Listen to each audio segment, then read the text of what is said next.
اور لاہور اسٹوڈیو میں ہمارے ساتھ لاکھوں افراد کو بلا سود قرضوں کے ذریعے اپنے پاؤں پہ کھڑا کرنے والے جناب ڈاکٹر امجد ثاقب صاحب، ان کا ادارہ بھی کرونا وائرس کے نتیجے میں جو بے روزگار ہونے والے افراد ہیں ان کی بحالی کے لیے کام کر رہا ہے۔ میرا پہلا سوال ڈاکٹر امجد ثاقب صاحب سے۔ السلام علیکم ڈاکٹر امجد ثاقب صاحب، کیسے ہیں آپ؟ ٹھیک ہیں جی، وعلیکم السلام جی، بہت مہربانی۔ ڈاکٹر صاحب پہلے تو بہت بہت شکریہ کہ آپ ہماری ٹرانسمیشن میں ہماری رہنمائی کے لیے تشریف لائے اور ہم آپ کو خوش آمدید بھی کہتے ہیں۔ ڈاکٹر صاحب سوال یہ کہ کرونا سے جو معیشت پر منفی اثرات مرتب ہوئے ہیں، ان سے عام آدمی کی زندگی کو بچانا کیا صرف حکومت کی ذمہ داری ہے یا اس کے لیے صاحب حیثیت افراد کو بھی آگے آنا چاہیے؟ متاثر افراد کے لیے ہمارے ملک میں جو رفاہی ادارے ہیں وہ کس طرح سے ان کی مدد کر سکتے ہیں؟ جی بہت شکریہ جی۔ پہلے تو میں آپ کا دوبارہ سے شکریہ ادا کرنا چاہوں گا اور پھر خورشید ندیم صاحب کا میں شکریہ ادا کرنا چاہوں گا، جن کا خوبصورت قلم جو ہے وہ تن مردہ میں روح پھونکتا ہے اور میں اس سے بہت ہی انسپریشن لیتا ہوں۔ سوال آپ کا یہ ہے کہ کیا صرف یہ حکومت کی ذمہ داری ہے؟ ہرگز نہیں، حکومت کی ذمہ داری بھی ہے، لیکن میں سمجھتا ہوں کہ اس سے کہیں بڑھ کر فرد کی ذمہ داری ہے اور ہمارے پورے سماج کی ذمہ داری ہے۔ ریاست جو ہے وہ وجود میں کیسے آتی ہے؟ ظاہر ہے اس کا ایک بنیادی اکائی تو فرد ہے۔ افراد ملتے ہیں تو معاشرہ تعمیر ہوتا ہے، اور جب بھی کوئی بڑی آفت آتی ہے، کوئی مسئلہ بنتا ہے قومی سطح کا، تو اس میں پھر وہ معاشرے کے جو بنیادی رکن اور اجزاء ہیں ان کو مل کر یہ اس مصیبت کا، اس مسئلہ کا حل ڈھونڈنا پڑتا ہے۔ تو میں سمجھتا ہوں کہ حکومت کا کام ذرا میکرو لیول کا کام ہوتا ہے۔ حکومت کو جو صحت کی سہولیات فراہم کرنی چاہیے، حکومت کو معاشی جو بحالی کی ایک اسٹریٹجی بنانی چاہیے کہ پوسٹ کرونا صورتحال میں کس طرح سے ملک کی صورتحال کو، سیاسی، سماجی اور معاشی صورت کو کیسے بہتر بنانا ہے۔ ابتدائی طور پر، فوری طور پر تو میں سمجھتا ہوں کہ ہمارا اپنا ایک کردار ہونا چاہیے، سول سوسائٹی کا، این جی اوز کا اور افراد کا اور محلے کی سطح پر لوگوں کا، اور وہ ادارے جو براہ راست حکومت سے منسلک نہیں ہیں۔ تو ہم تو پہلے دن سے یہ کہہ رہے ہیں کہ دیکھیں، جب خدا نخواستہ کسی گھر میں آگ لگتی ہے تو فائر بریگیڈ تو بعد میں گھنٹے بعد پہنچتا ہے، پانی کی پہلی بالٹی جو اٹھا کر ہمسایہ ہی وہاں پر پہنچتا ہے۔ جی بہت اچھی بات کی مصیبت میں بھی سب سے بڑی بات جی اس مصیبت میں بھی سب سے پہلے ہمسائے کو دیکھنا ہے کہ میرا ہمسایہ محفوظ ہے، کیا وہ بھوکا تو نہیں ہے، کیا وہ مصیبت کا شکار تو نہیں ہے۔ یوں بھی آپ کو پتہ ہے کہ ہمسائیگی کے کتنے زیادہ حقوق ہمارے دین کے اعتبار سے بتائے جاتے ہیں۔ تو ہمسائے کے بعد پھر پورے محلے کی ذمہ داری ہے۔ پھر میں سمجھتا ہوں کہ محلے میں ایک ادارہ ہے جس کو ہم مسجد کہتے ہیں یا چرچ کہتے ہیں یا کوئی اور ہے، تو وہاں پر ایک بہت اچھے لوگ بیٹھتے ہیں جو مسجد کے معاملات کو سنبھالتے ہیں۔ تو پھر ان کی میں سمجھتا ہوں ذمہ داری ہے کہ وہ دیکھیں 200-400 گھر جو اس محلے میں رہتے ہیں، وہاں پر کوئی ایسا بھوکا شخص تو نہیں ہے جس کی اس کے ہمسائے بھی مدد نہیں کر سکے۔ تو پھر اس کے بعد تیسرا مرحلہ بھی ہم بتاتے ہیں کہ اگر ایک شہر میں ایک بستی بہت امیر ہے اور اسی شہر میں ایک غریب اور کچی بستی ہے، تو اس بستی کے درمیان، دونوں بستیوں کے درمیان بھی مواخات اور بھائی چارے کا رشتہ قائم ہونا چاہیے۔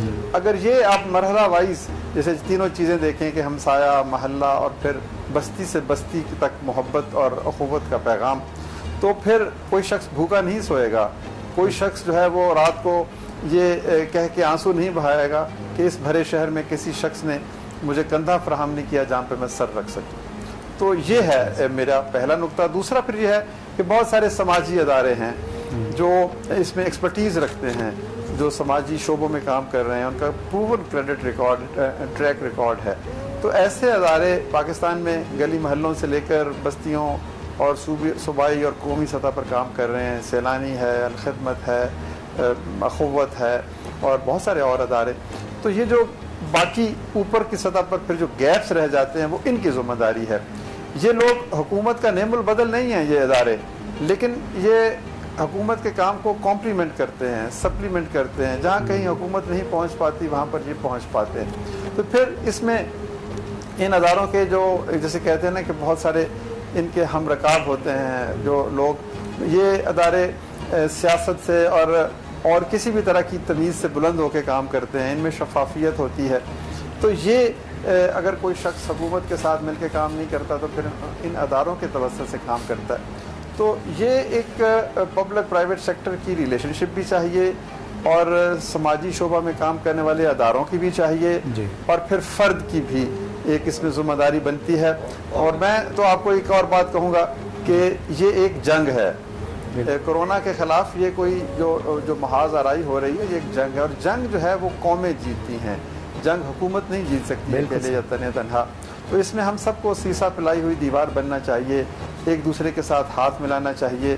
ایک دوسرے کے دکھ اور درد میں جب تک ہم شریک نہیں ہوں گے اس وقت تک اس بڑی مشکل سے ہم نجات نہیں پائیں گے. اور میں تو سمجھتا ہوں کہ پاکستان کے معاشرے نے یہ جو پچھلے دنوں میں جو رسپانس آیا ہے، پوری دنیا میں شاید ایسا رسپانس نہیں ہے. آپ دیکھیں کہ کوئی ایسا خدا نخواستہ انٹوورڈ انسیڈنٹ نہیں ہوا، کوئی رائٹس نہیں ہوئے. جس طرح سے لوگوں میں یہ غربت کا شکار ہوئے ہیں، محرومی کا شکار ہوئے ہیں، لیکن گلی محلوں میں میں سمجھتا ہوں کہ پاکستان کے ہر گلی محلے میں کوئی نہ کوئی عبد الستار عیدی بیٹھا ہوا ہے جو اپنے انیشیٹو پر اپنا کشکول گدائی اٹھا کر نکلتا ہے اور خلق خدا کی خیر کے لیے وہ آگے بڑھتا ہے، قربانی دیتا ہے، وقت کی قربانی، وسائل کی قربانی.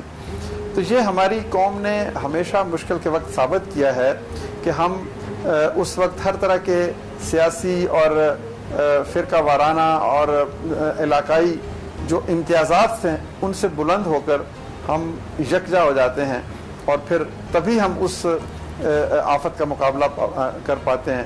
ورنہ یہ ممکن نہیں ہے کہ صرف حکومت کے وسائل جو ہیں وہ اس کافی ہوں کہ ان لوگوں کو جو ہے جو بھی مشکل کا شکار ہیں ان کو یہ احساس مل سکے کہ وہ تنہا نہیں ہیں اور وہ آگے بڑھ سکتے ہیں.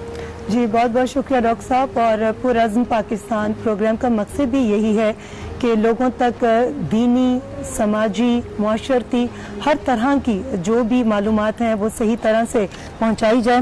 ڈاکٹر صاحب میں آپ سے پوچھنا چاہوں گی ایک سوال. ابھی خورشید صاحب نے کہا کہ ماشاءاللہ جس طرح سے آپ کار خیر میں مسلسل حصہ ڈالتے جا رہے ہیں، تو میرا سوال آپ سے یہ ہے کہ کرونا وائرس اور لاک ڈاؤن کی وجہ سے متاثرہ وہ والے افراد جو بے روزگار ہو چکے ہیں ان کی مدد کیسے کی جا سکتی ہے، اور کیا آپ کا ادارہ بھی اس سلسلے میں کوئی کام کر رہا ہے؟ جی اس سلسلے میں میں یہ کہنا چاہوں گا جی کہ الحمدللہ ہم نے ایک بڑی خوبصورت پروڈکٹ ایک ڈیزائن کی ہے. مثال کے طور پر دیکھیں ایسے افراد جو 30-40 ہزار روپے ماہانہ کما رہے تھے کرونا سے پہلے، اس وبا سے پہلے، کسی کی کوئی ورک شاپ تھی، کسی کا کوئی گروسری سٹور تھا، کوئی خاتون بیوٹی پارلر چلاتی تھی، تو یہ چھوٹے چھوٹے کاروبار چل رہے تھے.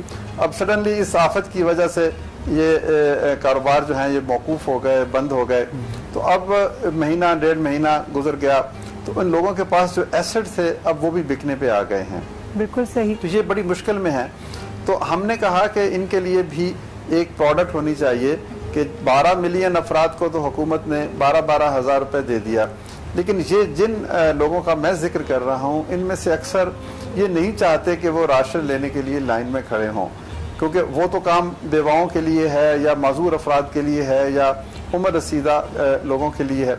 تو ہم نے کہا کہ ان لوگوں کو اگر ہم 10, 15, 20 ہزار روپے قرض حسن کے طور پر دے دیں اور انہیں کہیں کہ اس سے اپنا کچن چلائیں مہینہ 1.5 مہینہ، اور جب پھر دوبارہ سے یہ اکنامک ایکٹیویٹی ریسٹور ہوگی، پھر سے کاروبار شروع ہوگا، پھر سے زندگی کی گہما گہمی شروع ہو جائے گی، تو پھر آپ کا دکان کھل جائے گی، آپ کی ورک شاپ کھل جائے گی، پھر سے آپ 30, 40, 50 ہزار روپے اللہ تعالیٰ برکت دے گا تو اس سے بھی بڑھ کر کمانا شروع کریں گے. تو پھر اس وقت آپ یہ 15-20 ہزار روپے کی جو رقم ہے وہ 500, 700, 1000 روپے مہینہ کے اعتبار سے آپ واپس کر سکتے ہیں.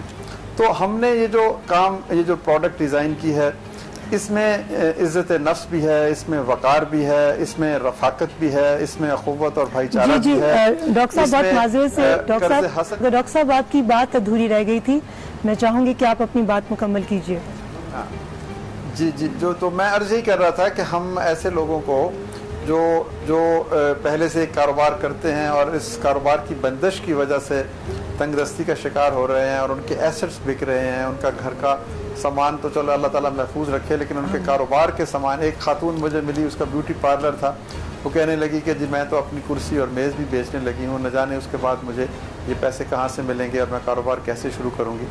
تو اس کے لیے ہم نے ایک یہ پروڈکٹ ڈیزائن کیا. ہم نے انہیں کہا کہ 10, 20, 30 ہزار روپے ان کو قرض حسن دے دیا جائے اور یوں وہ اپنے گھر کا سلسلہ چلاتے رہیں اور اس کے بعد وہ دوبارہ سے اپنے پاؤں پہ کھڑے ہو جائیں. تو میں یہ کہہ رہا تھا کہ 12 ملین افراد تک تو حکومت پہنچی ہے الحمدللہ, اس سے اوپر یہ 2-3 ملین گھرانے ایسے ہیں جو اس کیٹیگری میں آتے ہیں جی. تو ان کا ہاتھ تھامنے کے لیے ہمیں سوسائٹی کی سطح پر بھی کام کرنا چاہیے اور حکومت کو بھی ان کے بارے میں سوچنا چاہیے کہ ایک بلا سود قرضہ کی اسکیم شروع کی جائے جس میں ان لوگوں کو یہ احساس ہو کہ وہ بھی کوئی اور ہے جو ان کے لیے بھی سوچتا ہے. ورنہ ہوگا کیا کہ یہ جو 3 ملین گھرانے ہیں کہیں ایسا نہ ہو کہ یہ بھی خط افلاس سے نیچے چلے جائیں اور پھر کل ہمیں ان کے لیے بھی احساس پروگرام کے توسط سے ان کی مدد کرنا پڑے.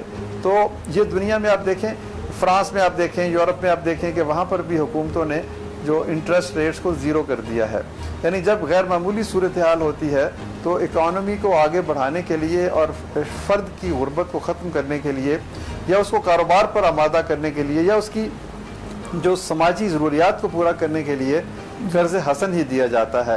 اور یہ دیکھیں کتنی خوبصورت چیز ہے کہ ہمارا دین تو پہلے دن سے ہی یہ کہتا ہے کہ صدقہ کی 10 نیکیاں ہیں اور قرض حسن کی 18 نیکیاں ہیں جی. یعنی ہمارا دین, ہماری روایت اور ہمارے جو تاریخ ہے اور جو ہمارے باہمی میل جول ہوتے ہیں اس میں قرض حسن ایک بڑا کلیدی کردار ادا کرتا ہے. آپ بھی لوگوں کو 10-20 ہزار روپے دیتے ہیں اور اتنا ہی واپس لیتے ہیں. تو یہ ایک موقع ایسا بھی ہے کہ اس میں ہم راشن بھی دیں, کھانا بھی کھلائیں, سہارا بھی بنیں, ہمسائے کا بھی خیال رکھیں اور پھر جو ہے احساس پروگرام کے توسط سے لوگوں کو گلے سے لگانے کا عمل بھی جاری رہے.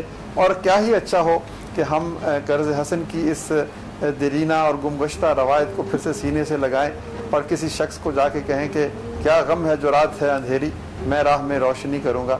تو یہ ایک میں سمجھتا ہوں کہ ایک اور راستہ ہے جس پر ہم فرد کی حیثیت سے بھی اور اجتماع کی حیثیت سے بھی عمل کر سکتے ہیں. جی بہت شکریہ ڈاکٹر صاحب نے بہت امپورٹنٹ پوائنٹس جو ہیں ان کی نشاندہی کی.